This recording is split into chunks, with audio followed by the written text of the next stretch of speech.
Hi everyone, I am Vandana Malhotra. Let's begin our today's session. My first word for today is obligation.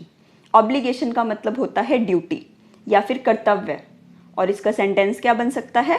I have an obligation to look after my parents. My second word for today is diligent. Diligent का मतलब होता है मेहनती या फिर hard working और इसका sentence क्या बना सकते हैं? He is diligent in whatever he does. My third word for today is gist. Gist का मतलब होता है निचोड़, निष्कर्ष या फिर समरी और इसका सेंटेंस क्या बन सकता है? Can you please send me the gist of this report? My next word for today is moss. Moss का मतलब होता है काई या फिर दलदल और इसका सेंटेंस क्या बन सकता है? The rocks near the river were covered with moss. My last word for today is procrastinator.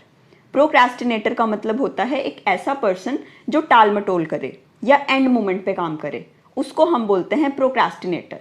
और इसका सेंटेंस क्या बन सकता है?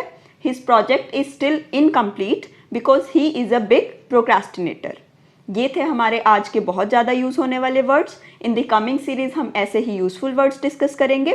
Till then please subscribe my channel. Thank you very much.